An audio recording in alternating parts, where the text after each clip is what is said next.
Aku tolong kamu, aku sama kamu, aku akan jadi badan untukmu, aku akan bela kamu dimanapun kamu berada.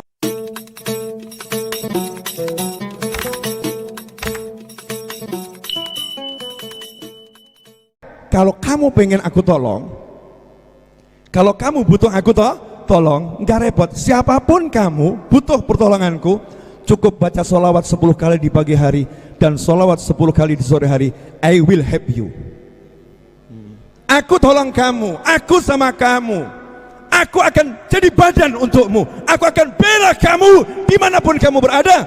Jika kamu mau sholawat 10 kali di pagi hari, sholawat 10 kali di sore hari, sallu ala nabi Allahumma shalli alaihi. Nggak bakhil, nggak pelit, nggak buat ruwet, nggak prosedur dibuat repot. Makhluk yang paling mulia. Siapapun yang minta tolong, ditolong, dan biayanya gratis. Asal lidah mau bergerak baca sholawat 10 kali 10 kali. Dan ini bukti rahmatnya Nabi Muhammad SAW. Wa ma arsalnaka illa rahmatan lil alamin. Tidak kami utus engkau melainkan sebagai wujudnya rahmat, wujudnya kasih sayang Allah Subhanahu wa ta'ala untuk jagat raya, ya, untuk jagat raya.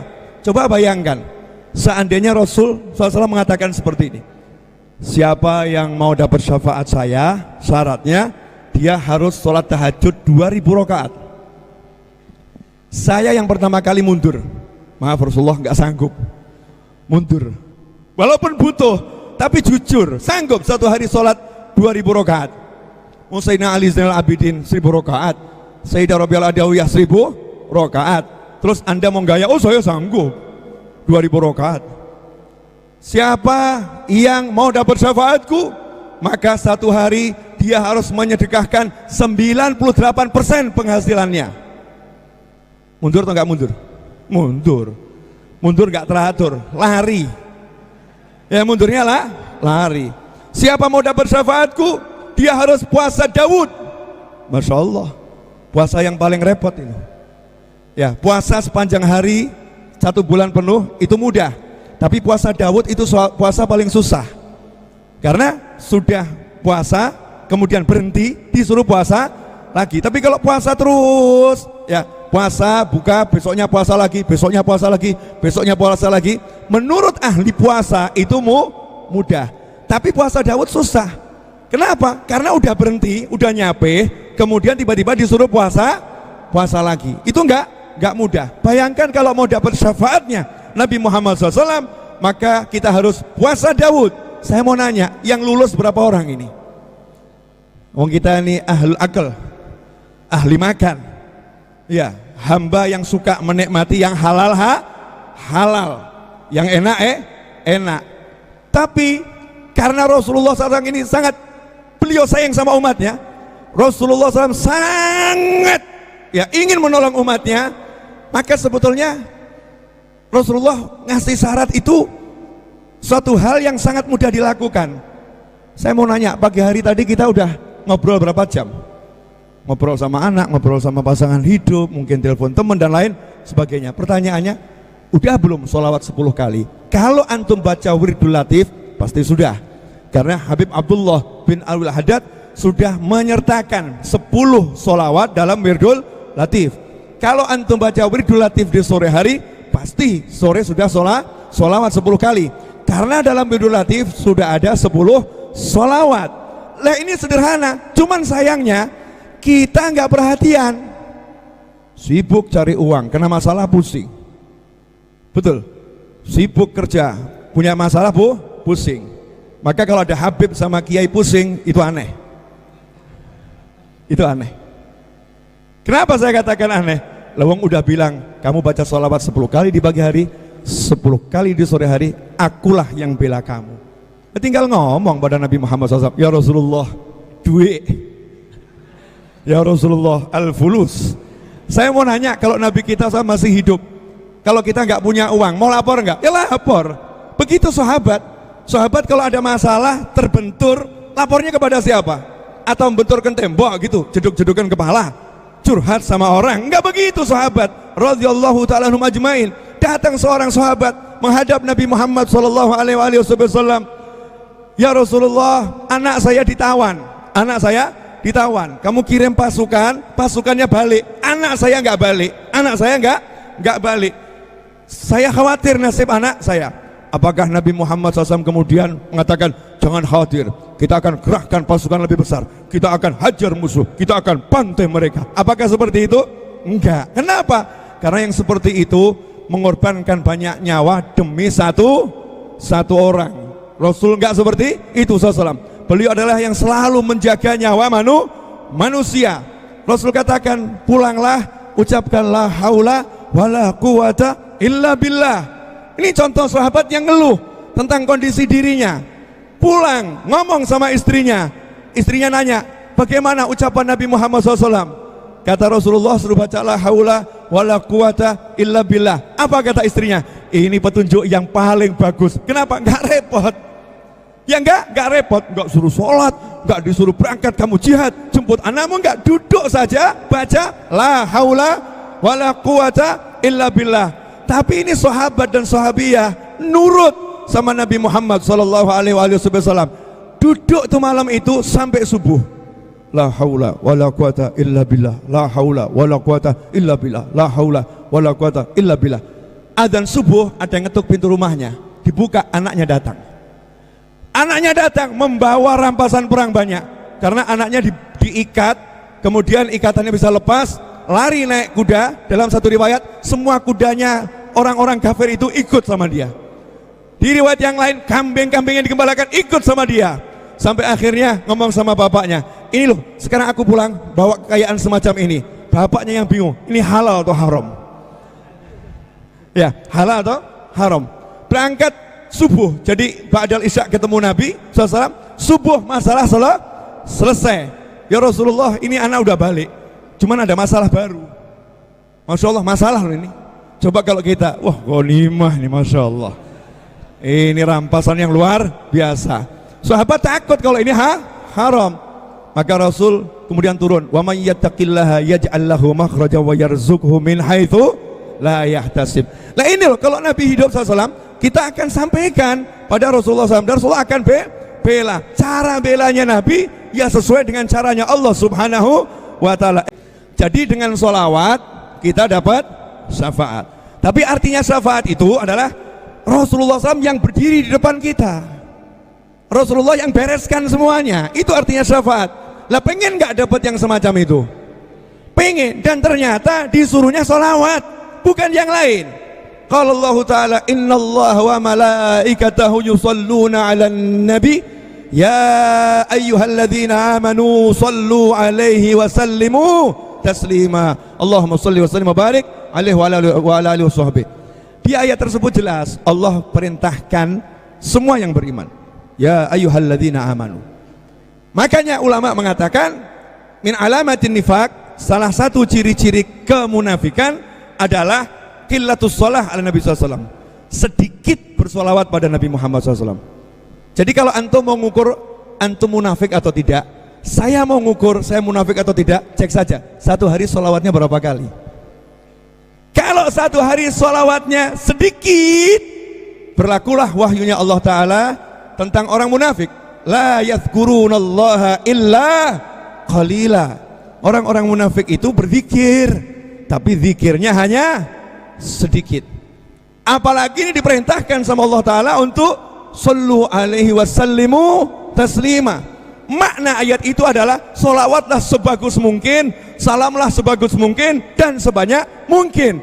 Karena Allah contohkan dengan fi'il mudhari, innallaha wa malaikatahu yusalluna 'alan nabi. Para malaikat gak berhenti sholawat, Allah terus bersolawat. Kalian semua ayo sholawat dan salam pada Nabi Muhammad sallallahu alaihi wasallam. Setelah saya cek,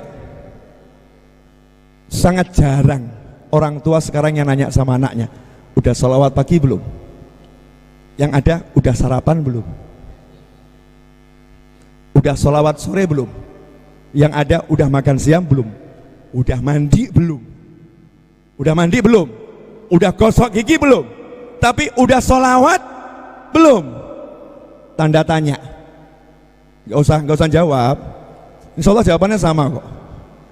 Banyak yang lupa nanya sama anak. Terus anaknya akhlaknya jadi nggak bener. Anaknya dipanggil membangkang. Anaknya dinasehatin nggak mau denger. Anaknya diajak untuk ibadah susah.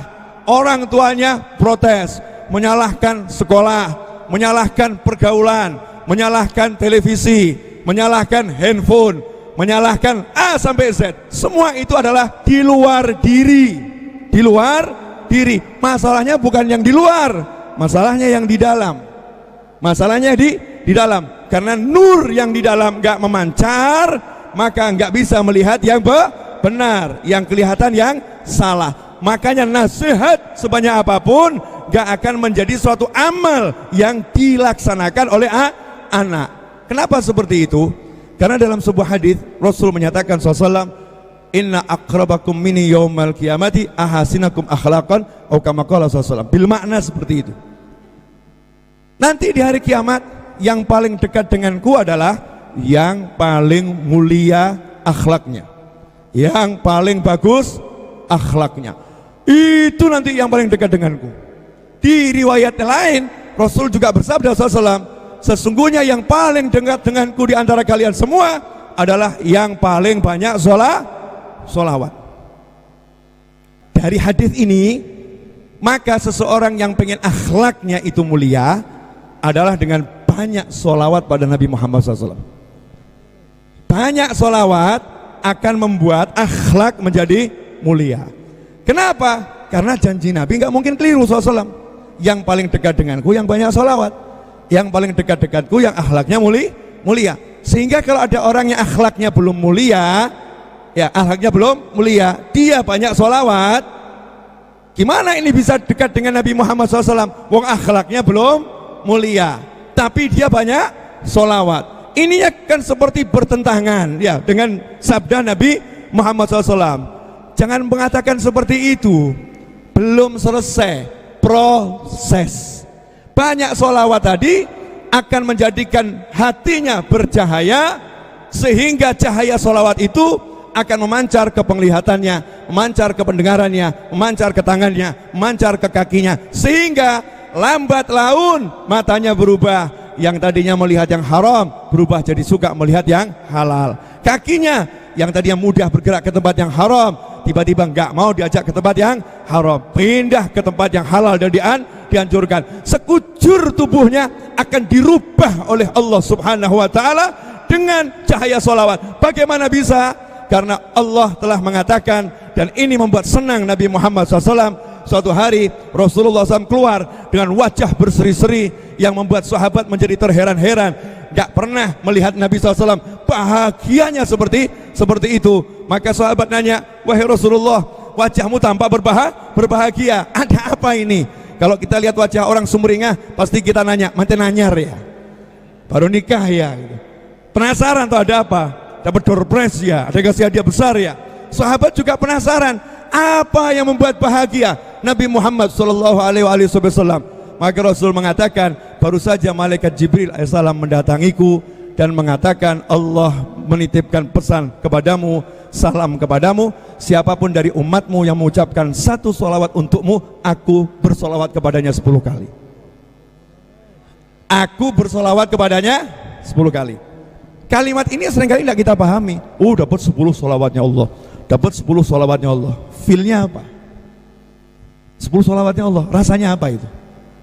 Emang Allah bisa dihitung? Allah itu Tuhan, bukan makhluk. Makhluklah yang dihitung.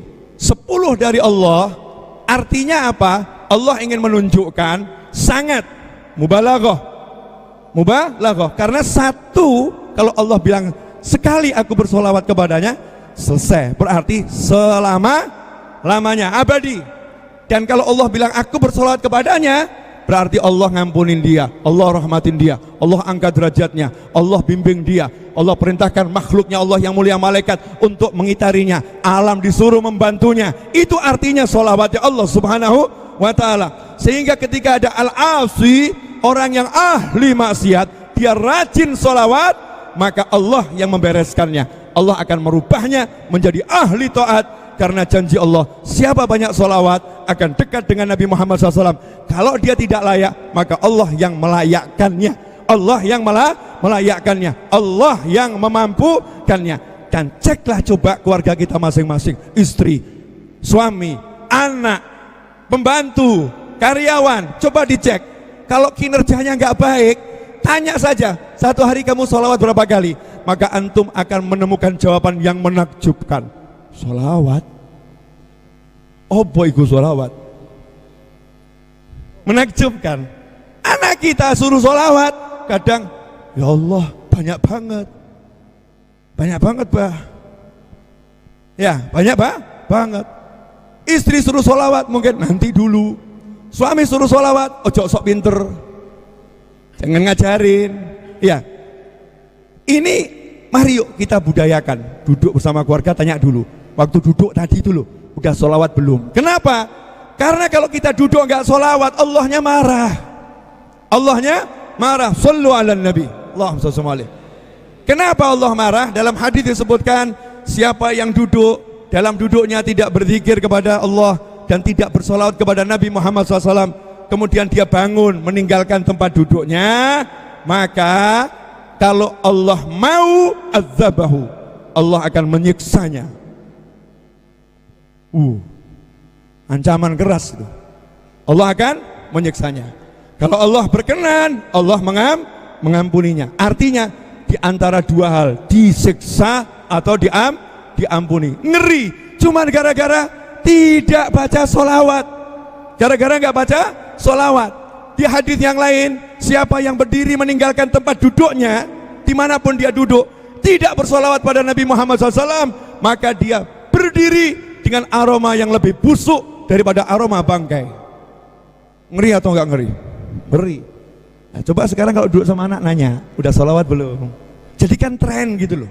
Udah sholawat belum? Yuk sholawat yuk, yuk sholawat. Udah sholawat belum? Yuk sholawat, yuk sholawat, yuk sholawat. Sehingga di masyarakat kita, di negara kita, yang terdengar ajakan teriakan sallu ala nabi, Allahumma shalli alaihi, menggema di mana-mana, sallu ala nabi, Allahumma shalli alaihi. Ini dulu yang saya dengar dari orang-orang tua. Kalau di majelis teriakan yang terdengar cuma satu, sallallahu ala Muhammad, aktsirus shalah ala nabi, sallallahu ala Muhammad, qulu shalah ala nabi, sallallahu ala Muhammad, uzkuru shalah ala nabi. Di majelis orang-orang tua. Sekarang sepi. Ada satu teriak, yang lain noleh, sapa iku? Enggak bergerak lisannya bersolawat, tapi nanya, siapa itu yang teriak? Al-gharib, dianggap orangnya aneh, dianggap orang yang asing. Di Mesir, saya sampaikan di beberapa pengajian, waktu saya dikasih Allah kesempatan ziarah ke Habib Abdurrahman bin Mustafa Al-Idrus di Mesir. Kenapa saya ke Mesir? Yang saya cari Habib Abdurrahman bin Mustafa Al-Idrus, karena saya Al-Idrus. Ya gitu. Nah, bukan karena itu.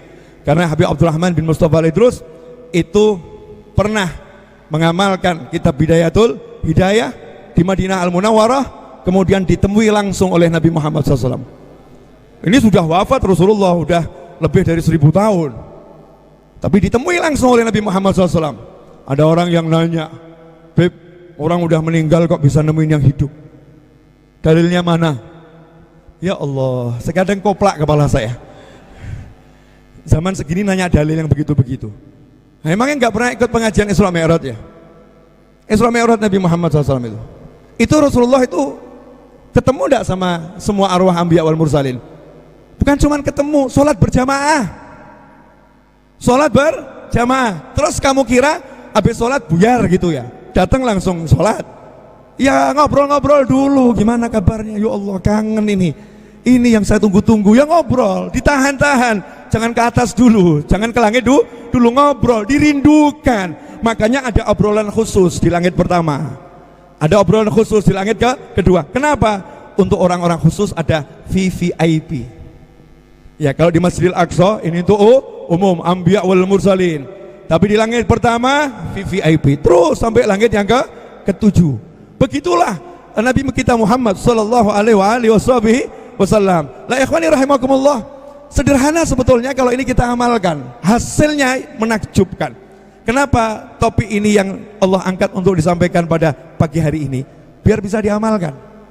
Biar bisa diamalkan. Siap nggak ngamalkan ngajak sholawat?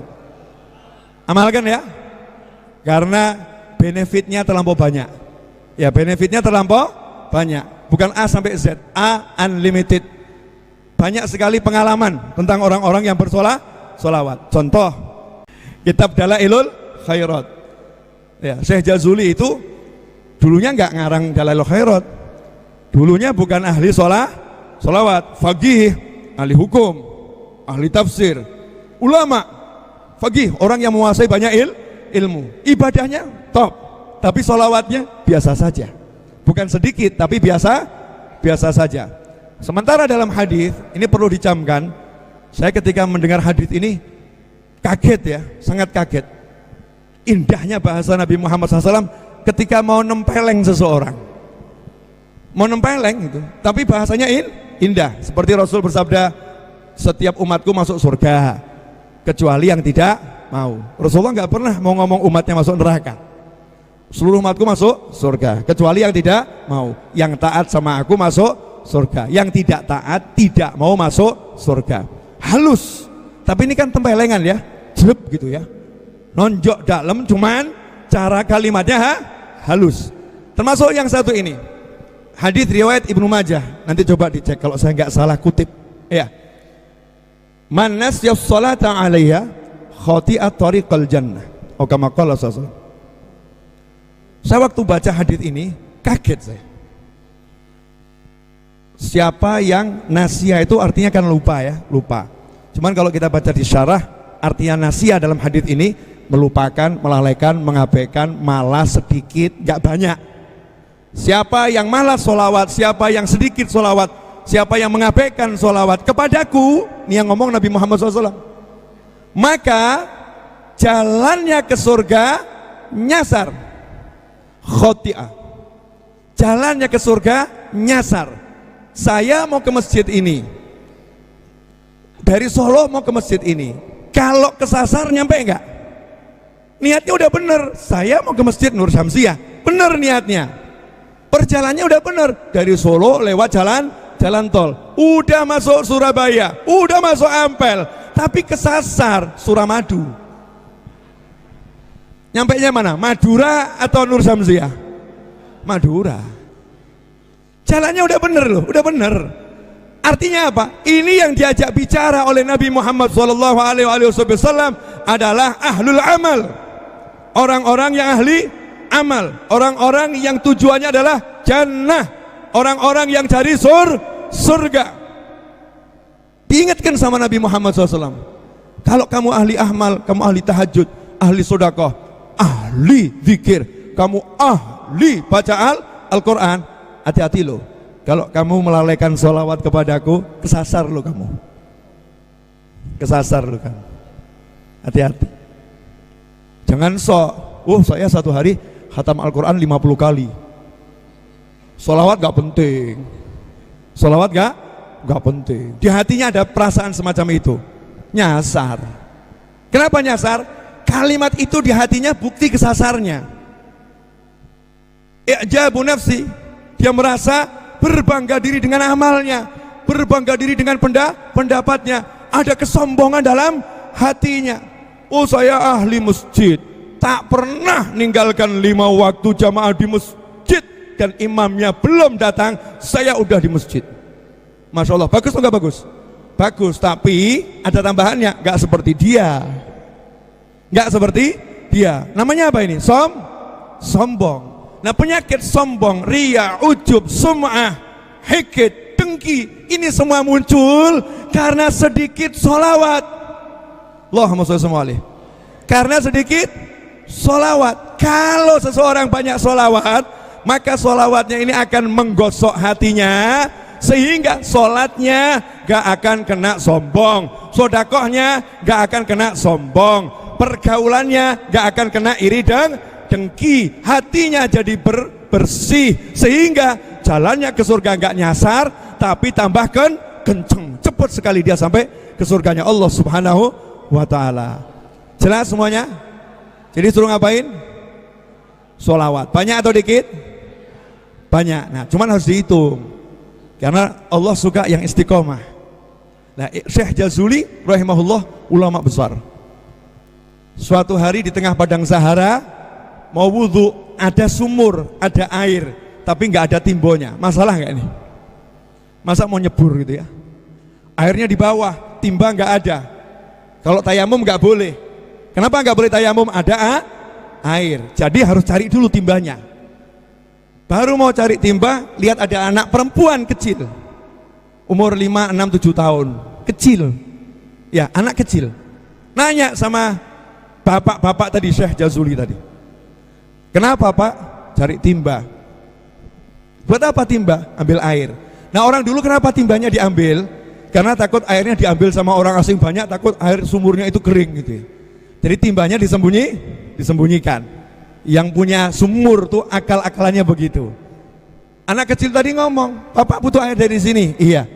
Udah, gak usah repot-repot. Jalan dia. Datengin mulut sumurnya, diludahin. Ini Syekh Jazuli bingung, ini anak kecil ini ngapain ya. Udah mau saya wudhu di situ, diludahin pula. Ternyata hasilnya air yang di bawah naik ke atas sampai luber. Terus anak kecil tadi ngomong, dah silakan wudhu. Wudhu Syekh Jazuli dan ngambil air seperlunya, ya, untuk minumnya. Setelah itu nanya sama anak tadi, nak, sebentar, saya mau nanya sama kamu. Ini caranya gimana nih, air kok bisa naik? Udah Pak, Bapak jangan pakai ruwet-ruwet, masalah udah selesai. Gak usah ruwet, gak usah pakai tanya gimana, not your problem.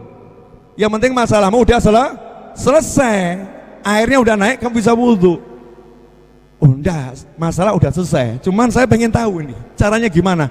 Kamu siapa kok nanya-nanya gitu? Emangnya kamu siapa?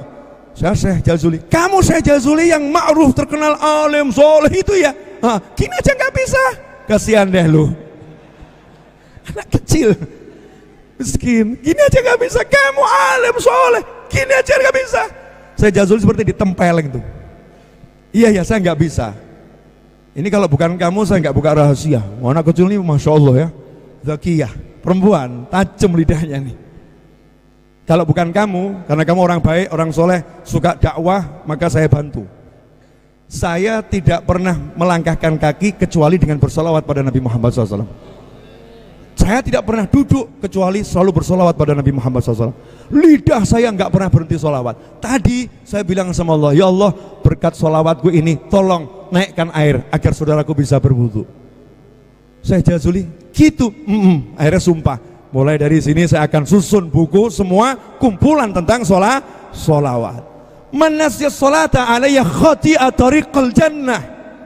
Karena itulah para habaib gak mau jalannya ke surga nyasar. Para kiai nggak mau jalannya ke surganya nyasar. Makanya fokus ngajak umat, yuk solawat, yuk solawat, yuk solawat, yuk maulid, yuk solawat, yuk cinta Nabi, yuk Rasulullah, yuk. Kenapa? Kita butuh guide, pembimbing, yaitu Nabi Muhammad Sallallahu Alaihi Wasallam. Orang kalau solawat kan dibimbing Rasulullah. Dalam sebuah hadis Rasul menyatakan SAW, la taj'alu qabri idan. Jangan jadikan saya kalau mengartikan makam atau kubur dimarah sama Imam Malik. Imam Malik itu kalau ada orang bilang, siapa bilang ziarah makam Nabi, langsung dihukum cambuk sama Imam Malik. Jangan bilang ziarah makam Nabi, kamu ziarah batu, gak nyarain nisan, kamu ziarahi Nabi Muhammad SAW. Saking adabnya Imam Malik pada Nabi Muhammad SAW. Maka saya lebih suka menerjemahkan dengan tempat istirahat.